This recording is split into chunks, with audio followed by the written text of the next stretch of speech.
is Enron. So yeah, the collapse of the energy company Enron in December 2001 precipitated what would become the most complex white-collar crime investigation in the FBI's history.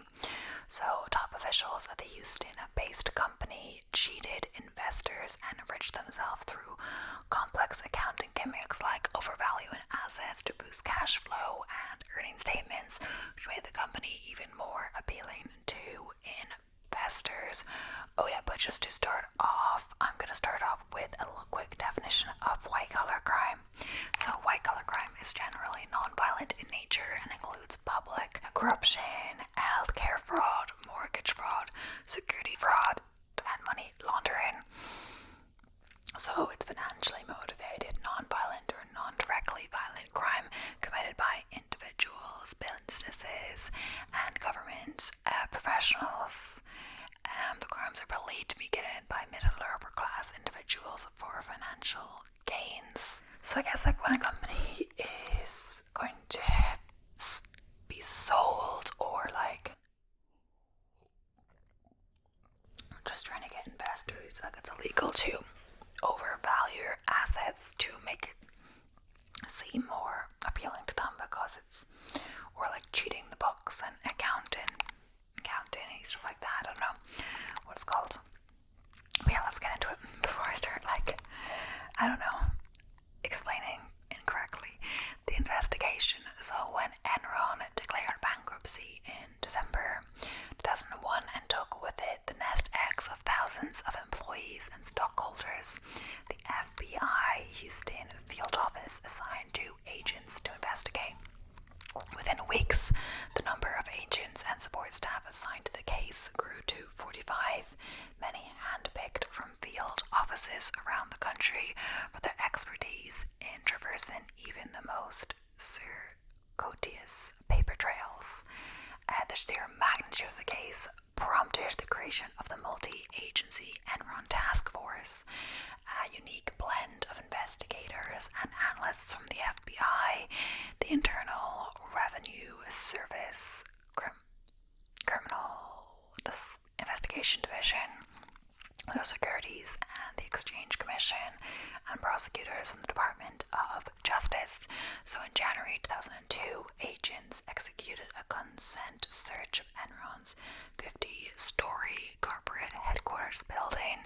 The search lasted 9 days as investigators unearthed critical documents and emerged with more than 400 boxes of evidence. At the same time, agents conducted more than 100 interviews that helped identify fresh leads for investigators. In February 2002, Enron's board of directors issued findings from its own internal investigation, the Powers Report, named for William Powers Jr., head of the Special Investigation Committee that wrote it, that said Enron executives reaped millions by using a web of partnerships to generate false profits and hiding Enron's true debt. The Powers Report was a goldmine, said retired supervisory special agent Michael E. Anderson, who led the Enron Task Force in Houston. So, agents who specialize in recovering forensic evidence from computers collected more than 4 terabytes. Imagine 4,000 copies of an encyclopedia of digitalized data, including email from more than 600 employees. Meanwhile, the Regional Computer Forensics Lab in Houston processed circa 30 terabits of data, making still more sense of the paper trail and flagging important leads for investigators. Financial assets combed through hundreds of bank and brokerage accounts to track fraudulent purchases, which proved critical in securing restraining orders, seizing more than $168 million in assets and supporting insider trading charges. More than $105 million was forfeited to help compensate victims. So what emerged emerged from the investigation was a mosaic of interrelated schemes, some hardly more than smoke and mirrors, that toppled a company that once boasted annual revenues of over $150 billion. Enron ripped off California, selling energy to the states, strapped utilities at overinflated rates. Officials overstated the company's fledgling broadband venture, hitching the company's stock price to the star of the still nascent internet bubble. The company also overvalued its international assets by billions to generate cash flow and manipulated its quarterly earnings statement to keep Wall Street happy and its stock price afloat. So, all in all, agents conducted more than 1,800 interviews, collected more than 3,000 boxes of evidence, and analyzed more than 4 terabytes of digitalized data. So, accountability. The 5-year investigation led to jury convictions of top Enron officials who enriched themselves by cheating investors with sham accounting, and guilty pleas from many others who were in on it. 22 people have been convicted for their actions related to the fraud, including Enron's chief executive officer, president/chief operating officer, chief financial officer, treasurer, chief accounting officer, and heads of business units. The Enron task force's efforts resulted in the convictions of nearly all of Enron's executive management team, said Mr. Anderson. The task force represented a model task force. The participating agencies selflessly and effectively worked together in accomplishing significant results. The case demonstrated to Wall Street and the business community that they will be held accountable. Enron was a company where it was okay to lie, it was okay to cheat as long as you were making money for the company, and that attitude was permissible up to top levels of the company. Both Skilling and Lay, the former CEOs of Enron, they agreed with that, and they allowed employees, they tolerated transgressions as long as employees were making money for the company. Mr. Anderson continued. Mr. Anderson said it was thousands of victims, hardworking employees who lost their pensions, and the desire to hold accountable those responsible for the failure of Enron that motivated agents, analysts, and others on the Enron task force to press ahead on the massive case. They lost their retirements, their health insurance, their livelihoods. That kept everyone interested in pressing forward in spite of the huge personal sacrifices inherent in working a major case for over 5 years. Special Agent Anderson said, if it's some consolation to them, the people that were responsible for this fraud were punished for it. So the next one is Harvey Casino. So Harvey's casino bombing. In the early morning hours of August 26th, 1980, men wearing white jumpsuits and pretending to deliver an IBM copy machine rolled a bomb into Harvey's resort hotel and casino in State Line, Nevada near Lake Tahoe. So began one of the most unusual cases in our history. A note left with a bomb titled "Stern Warning to the Management and Bomb Squad" began ominously, "Do not move or tilt this bomb because the mechanism controlling the detonators in it will set it off at a movement of less than 0.01 of the open-end Richter scale. Do not try to take it apart." The note went on. "The flathead screws are also attached to triggers. As much as a quarter to 3/4 of a turn will cause an explosion. This bomb is so sensitive that the slightest movement, either inside or outside, will cause it to explode. This bomb can never be dismantled or disarmed without causing an explosion, not even by the creator."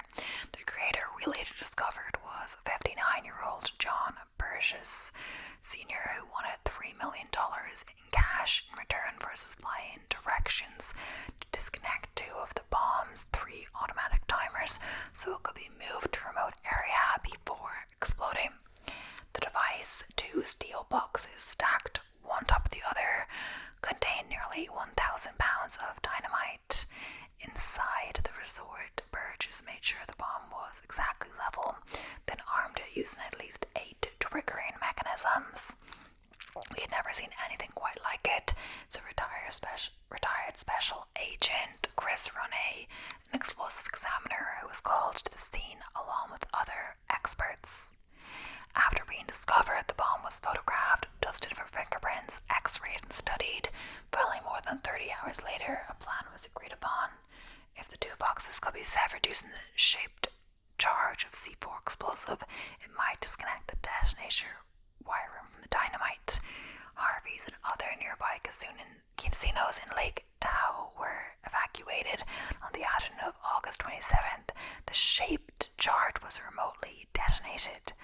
The plan was the best one available at the time, but it didn't work. The bomb exploded, creating a 5-story crater in the hotel. Looking up from the ground, Ronay said you could see TV sets swinging, electric cords and toilets hanging on by pipes. Debris was everywhere. Fortunately, because of the evacuation, no one was killed or injured. To this day, the Harvey's bomb remains one of the most unique improvised explosive devices, IED, the Bureau has ever come across. Burgess Sr. said to be an inveterate gambler who had lost a substantial amount of money at Harvey's, was caught and convicted. He never did get the ransom money. His 2 sons, charged as accomplices, were given suspended sentences because they cooperated with authorities. Burgess died in jail in 1996. So today, a mock-up of the Harvey's bomb built for Burgess's trial, with all its booby traps and fusing mechanisms, is still used for training purposes by our laboratory division. Then it gives you the full text of the extortion note, which I don't believe we need to read.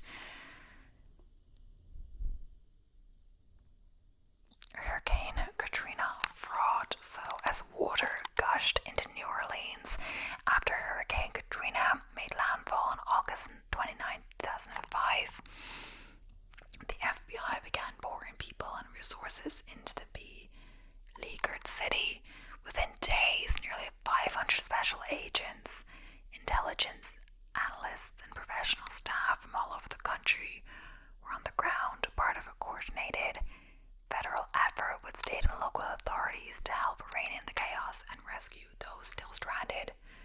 The amount of damage was unprecedented. I couldn't believe my eyes, said Boston Special Agent in charge Ken Kaiser, who temporarily left his post to serve as the on-scene tactical command in New Orleans. More than 80% of the city was flooded up to the rooftops. In some places, there were scores of helpless people. So securing the city, Kaiser headed a team of more than 200 FBI agents with specialized training, including SWAT and hostage rescue team members, communication specialists, helicopter pilots, and evidence collection specialists. The FBI was also represented in the Law Enforcement Coordination Center, a multi-agency task force that drew members from local, state, and federal agencies and was focused on securing the city. FBI tactical personnel were the lead federal agents working with the New Orleans Police Department in 2 of the city's 8 police districts. They answered emergency calls, prevented criminal activity, and assisted with search and rescue operations. As flood waters receded and the death toll rose, the FBI Disaster Squad, a team of highly trained forensic examiners from the FBI laboratory in Quantico, Virginia, also got to work identifying the victims. FBI personnel worked out of a downtown hotel, spared from the worst of the flooding, and from a mobile command center established in Baton Rouge. Bureau teams patrolled the devastated city and helped guard critical sites. The FBI New Orleans division did not escape damage, as many of the division's offices and their content were ruined by water or mold. Part of the roof New Orleans special agent in charge, James Bernanke, along with New Orleans agents, two New Orleans Police Department officers, and two contract security personnel, stayed in the FBI downtown's building as the floodwaters were rising to guard classified information, criminal evidence, and weapons. As the city was underwater and both electricity and communications were down, the FBI ultimately deployed multiple SWAT members to protect and secure the facility. The New Orleans division also worked with local officials to produce intelligence assessments of known or suspected violent criminals in the area who might have fled to safer locations. The Bureau shared the information with other field offices and with law enforcement officials across the nation. In addition to New Orleans, the FBI also lent a hand in other Gulf Coast areas battered by the storm, including Alabama and Mississippi, setting up command posts, working with partners to help find missing children and their families, and sending employees with specialized experience. The work in the hurricane-ravaged areas was made all the more difficult by the damage caused less than a month later by Hurricane Rita. The lingering impact of fraud, however, the FBI's work was not limited to mitigating the immediate damage left by Hurricane Katrina. The Hurricane Katrina Task Force was established to address the inundation of fraudulent claims against the government in relation to Katrina. There are many different kinds of disaster fraud, including contract fraud, investment fraud, and charity fraud, as well as various embezzlement schemes. The task force fraud cases stretched for years, and many crimes were uncovered or prosecuted long after Hurricane Katrina struck. So a lot of that didn't really seem like entirely related to white-collar crime, but I believe, unless I was reading that wrong, it's more to do with once people kind of realized that the federal government would offer relief funds for those affected, fraudulent activity began in earnest. Both public officials and individual residents applied for funding under the guise for several reasons, including money to assist New Orleans residents. So the relief cash, people took advantage of this, and people that weren't really affected by it claimed money, etc. But I feel like this was more about securing the city, etc. It wasn't about the fraud in the same way, but I'm just reading what showed up when I do white collar crime, etc. So the next one is Operation Senior Sentinel, a far-reaching investigation into telemarketing fraud in the 1990s, netted hundreds of convictions across the nation. So, one Ohio widow was scammed out of $240,000, her life savings, by 50 different telemarketers. A 92-year-old woman in California lost $188,000, then was conned out of another $5,000 trying to get some of it back. An elderly lady living out west gave away $60,000 from her family's retirement fund to a telemarketer, only to turn around and agree to take out a costly loan.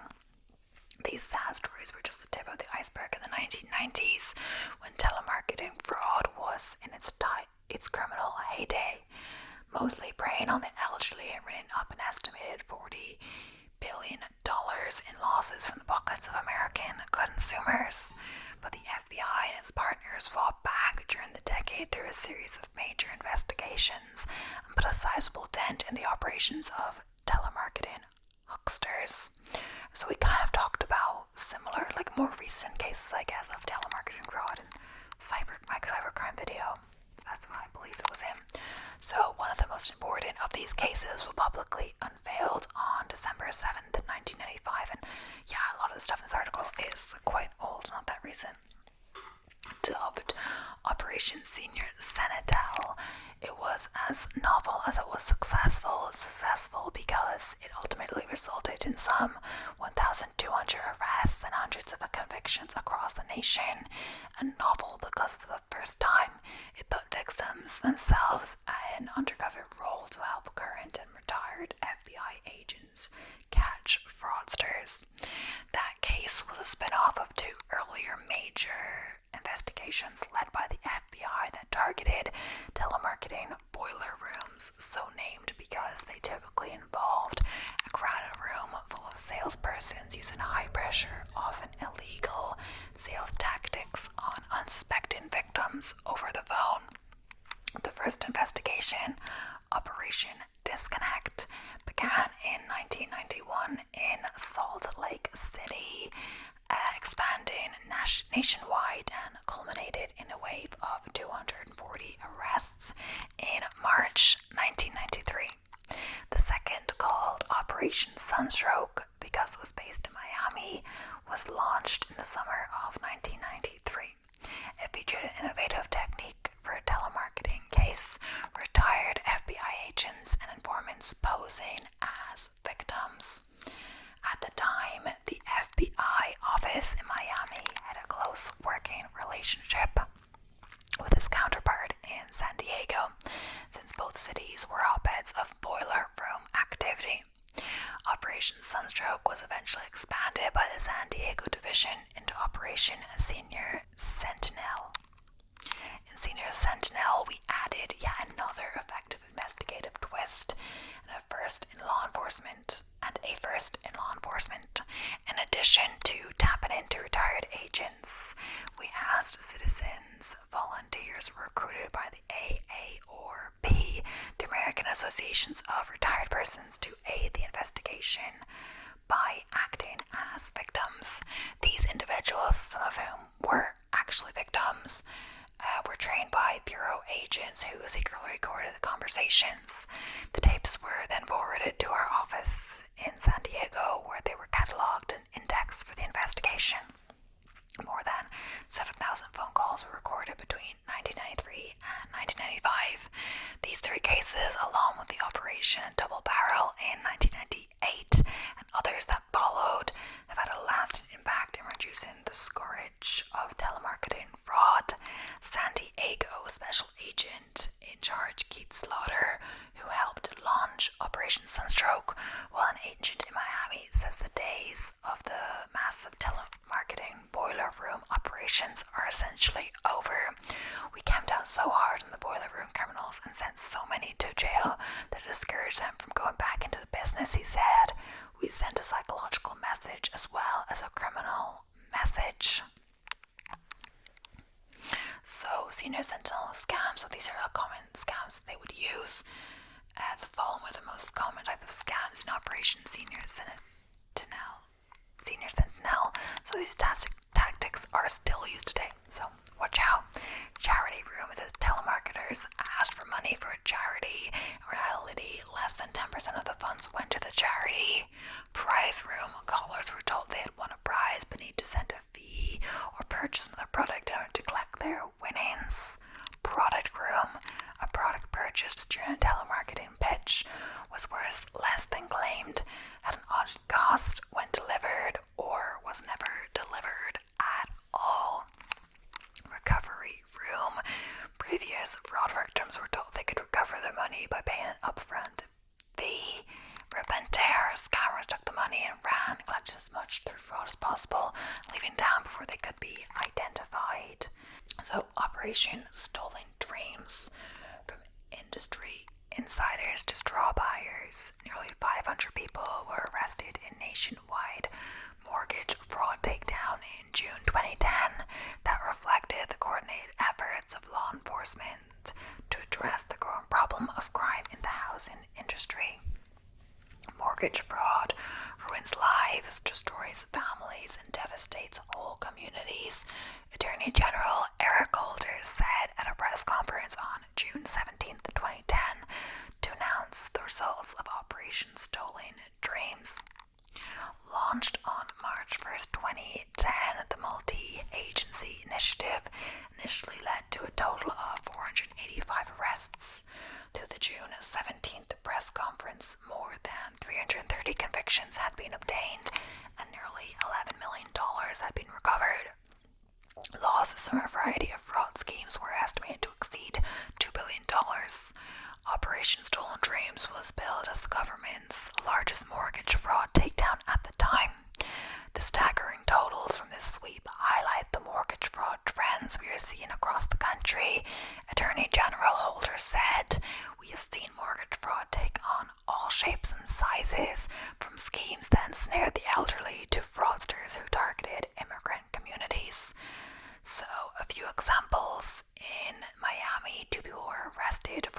within the Haitian American community, claiming they would assist them with immigration and housing issues. Instead, they use victims' personal information to produce false documents to obtain mortgage loans.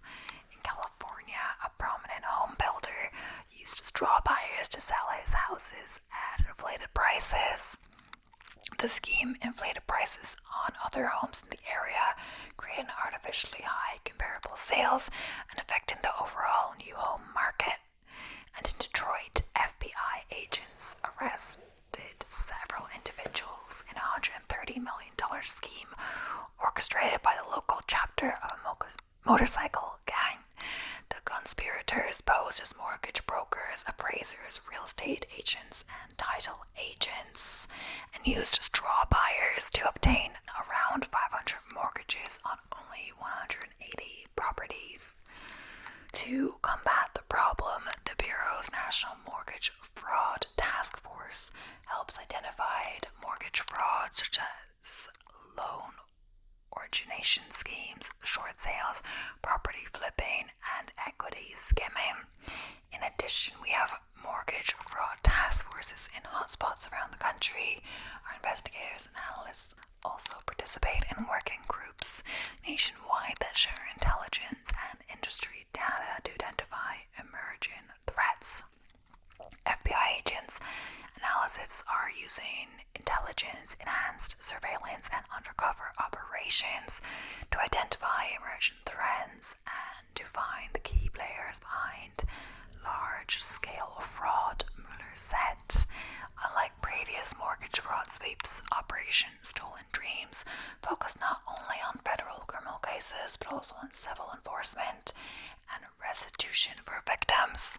Federal agencies participating included the Department of Housing and Urban Development, the Treasury Department, the Federal Trade Commission, the Internal Revenue Service, the U.S. Postal Inspection Service, and the U.S. Secret Service. Many state and local agencies were also involved in the operation. From home buyers to lenders, mortgage fraud has had a resounding impact on the nation's economy, Mueller said. Mueller added, those who prey on the housing market should know that hundreds of FBI agents on task force and their law enforcement partners are tracking down your schemes and you'll be brought to justice. So, just to end up, because I don't have another one, we're going to do some definitions. I guess I should have gone at the start, but oh well. Different kinds of white-collar crime, to give you some examples. So, healthcare fraud. So, healthcare fraud is not a victimless crime. It affects everyone, individuals and businesses alike, and causes tens of billions of dollars in losses each year. It can raise health insurance premiums, expose you to unnecessary medical procedures, and increase taxes. Healthcare fraud can be committed by medical providers, patients, and others who intentionally deceive the healthcare system to receive unlawful benefits or payments. The FBI is the primary agency for investigating healthcare fraud for both federal and private insurance programs. So corporate fraud, as the lead agency investigating corporate fraud, the FBI focuses its efforts on cases that involve accounting schemes and self-dealing by corporate executives, as well as obstruction of justice activities designed to conceal this type of criminal conduct. Falsification of financial information, so false accounting and or misrepresentation of financial conditions that we talked about before, like Enron and stuff, and yeah, fraudulent trades designed to inflate profits or hide losses, illicit transactions designed to escape regulatory oversight, self-dealing by corporate insiders, so insider trading, stock trading based on material non-public information, kickbacks, misuse of corporate property for personal gain, individual tax violations related to self-dealing, money laundering. Money laundering is turning dirty money clean by making it look like money from crimes actually came from legitimate sources. Money laundering allows criminals to hide and accumulate wealth, avoid prosecution, avoid taxes, increase profits through reinvestment, fund further criminal activity. The FBI focuses effort on money laundering facilitation compilation, targeting professional money launderers, key facilitators, gatekeepers, and complicit financial institutions, among others. So,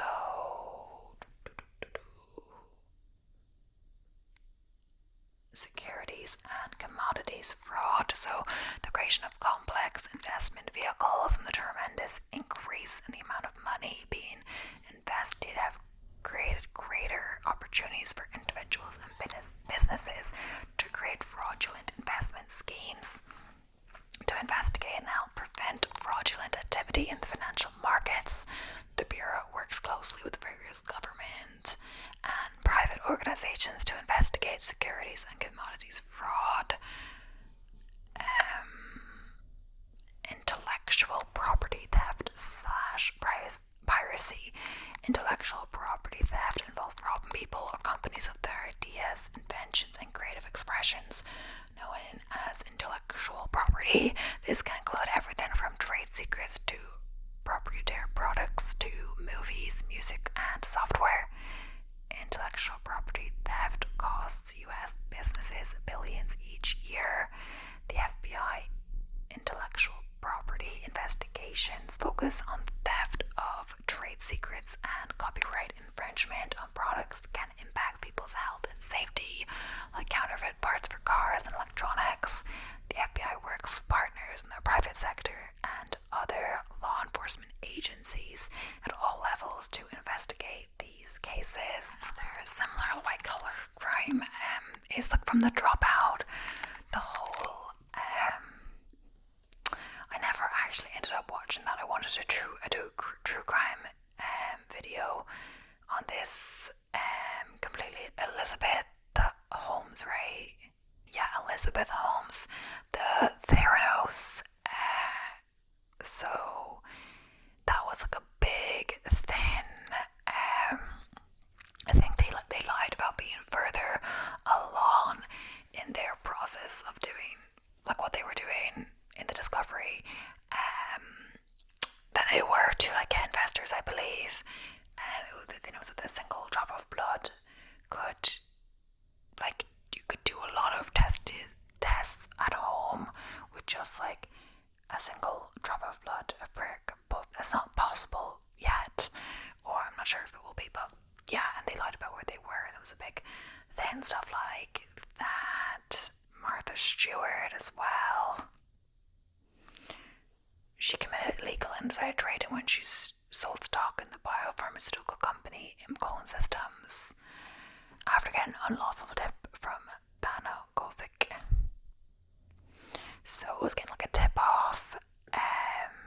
I guess there's certain people that can't, participate in the stock market for certain companies if they know insider information, and if they reveal that to people that, they get profit from a certain stock or selling stocks, etc. I don't really know. I think I'm gonna cut this bit out. But anyway, that's enough for today. I always get really sore. This is my third video I filmed, so I'm done for today. Thank you so much for watching. I hope you enjoyed. Don't forget to subscribe if you haven't already. I'll be seeing you in the next one.